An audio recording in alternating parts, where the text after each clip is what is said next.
Welcome to Joey's Tech, my friend. In this video, we will look into solving an array problem known as single number. The problem is there on Leetcode number 136, and you can find the link to its problem statement in the description box. However, we will now look into the problem statement ourselves. Without further ado, let's take a look at the problem. You are given an array of integers. Every integer is present 2 times in this array except one integer. We need to find that single integer. In this array, you can see that 4 is the integer that is present only once, and we need to write an algorithm that spots 4 as the output. Let's first understand how the algorithm is going to work. To solve this problem, we are going to use the bitwise XOR operator. What happens when we perform a bitwise XOR operation on two values? The XOR gives 1 if the corresponding bits are different, and it gives 0 if the corresponding bits are same. Let's understand this with the help of an example. The binary representation of 4 is 0100, and the binary representation of 2 is 0010. We are going to perform the bitwise XOR operation on 4 and 2. So the XOR of the last two zeros is going to give us 0 because both the bits are same. The XOR of 0 and 1 is going to give us 1 because the bits are different. The XOR of 1 and 0 is going to give us 1 again.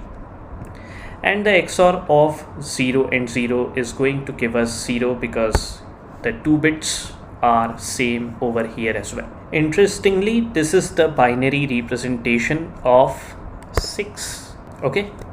One interesting thing about the XOR is that if it is performed on two same integers, then it yields 0.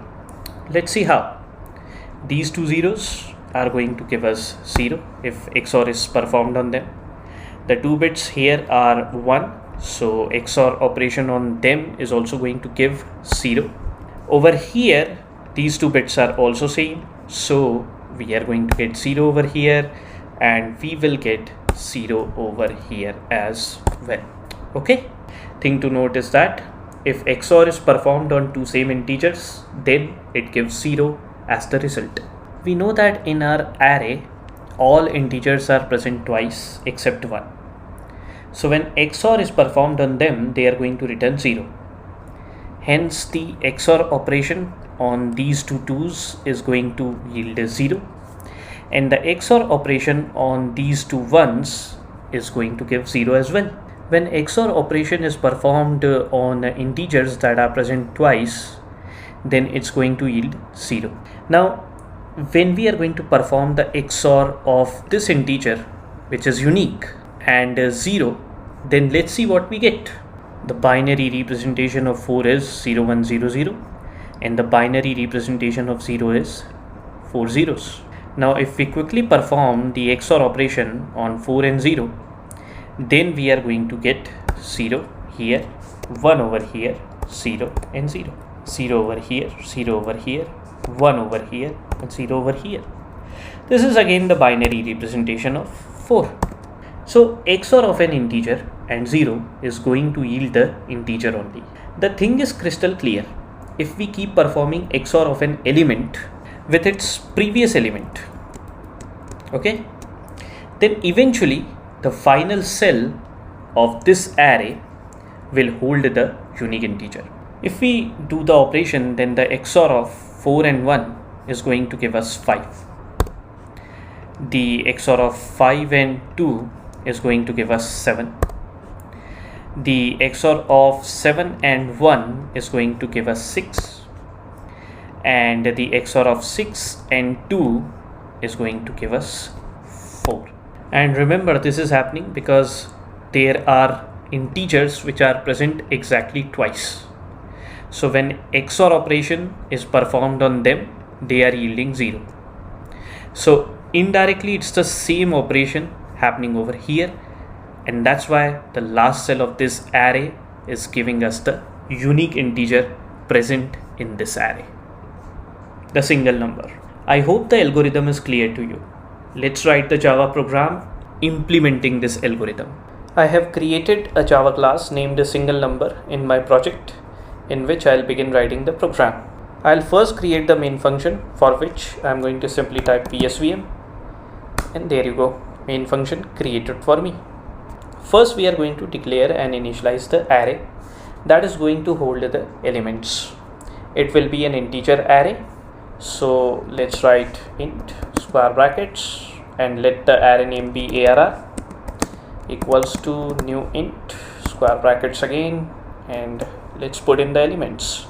So they will be 4 comma 1 comma 2 comma 1 comma 2. There you go, array declared and initialized. As we saw during the discussion of our algorithm that we will perform the XOR operation on an element with its previous element. For that we'll have to start a for loop that is going to iterate over this array. The loop is going to start from the second element, because if we start the loop from this element, then there is no previous element on which XOR operation can be performed. So it will be for int I equals to 1, I less than arr dot length I plus plus. There you go, loop created. Now to perform the XOR operation on any element of this array and its previous element, we'll write the following line of code. So it will be arr, within square brackets it will be I caret equals to sign arr I minus 1. The caret sign over here is the bitwise XOR operator. Okay, this is the main logic, and now all we have to do is to print the last cell of the array arr. So for that we are going to write system dot out println arr and the last cell, and we can find the last cell using arr dot length minus 1. Okay, along with this let's print the items of the array arr to see if they match with the items of the array that we calculated during our algorithm discussion.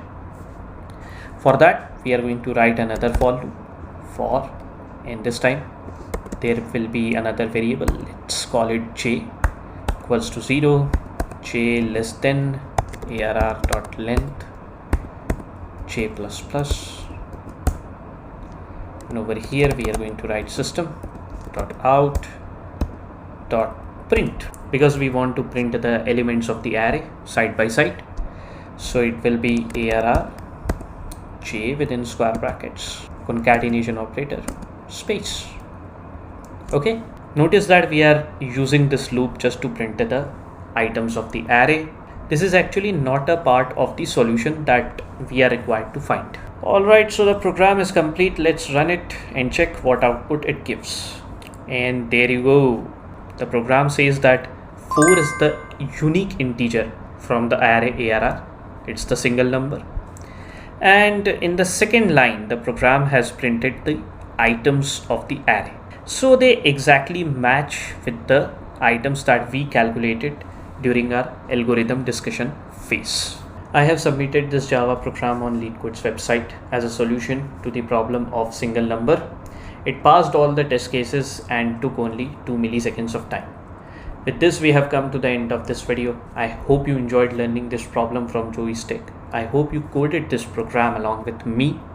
I look forward to helping you with programming and algorithms, and only for this video. Goodbye and take very good care of yourself.